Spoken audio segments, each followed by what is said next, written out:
You're sitting at the head of the table. The air conditioning is buzzing. That low, rhythmic drone that usually fades into the background. But today, it's deafening. Across from you sits the subcontractor. He's smiling. It's the same smile he's worn for the last 3 weeks.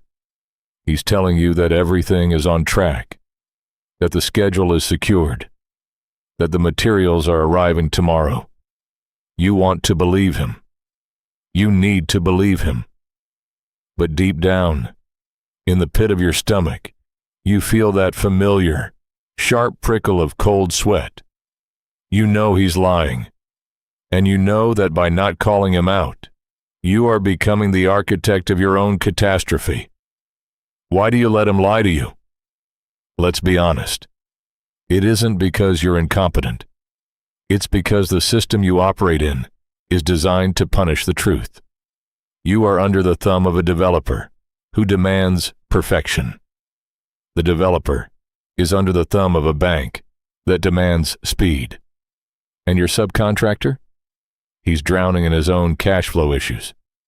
He can't afford to say no, and you can't afford to hear it. So, you participate in a dance. You ask about the milestone. He tells you it's nearly finished. You ask about the labor. He tells you they're doubling down. It's not a conversation. It's a script. You are both reading lines to keep the nightmare at bay for just one more day. You tell yourself that by letting it slide, you're managing the relationship. You tell yourself that you're keeping the morale high. But in reality, you're just buying yourself time with a currency you don't actually possess. Then, it happens. It's Tuesday morning. The delivery that was supposed to arrive, the one that would have saved the schedule, doesn't show up. You make the call. The silence on the other end of the line tells you everything. The project isn't behind by days. It's behind by weeks. The developer walks into your office. They aren't interested in your relationship management. They don't care about the subcontractor's excuses.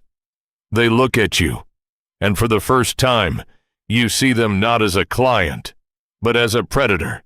You try to pivot. You try to explain the unforeseen circumstances. But they've seen this before. They've seen every yes man collapse a project, and they know exactly who is responsible. The person who held the leash. You. The financial penalty isn't just a line item. It's a career-altering weight. You aren't just missing a deadline. You're losing the trust of the institution. You want to know how to stop being the victim of the yes man. You have to change your audit. Stop asking for progress reports. Start asking for friction. When you're in that room, don't ask, "Is it on time?" Ask, "What is the one thing that will cause this to fail tomorrow?" If they can't give you an answer, they aren't working. They're guessing. A professional knows their risks. An amateur only knows their promises. From now on, listen for the no. If they can't tell you where the project might break, they don't know how to build it. Stop trading tomorrow's disaster for today's comfort. Start being the forensic voice in the room. Because in this industry, the truth doesn't just set you free, it keeps you solvent. Risk management isn't a task. It's a discipline. Subscribe for the next breakdown.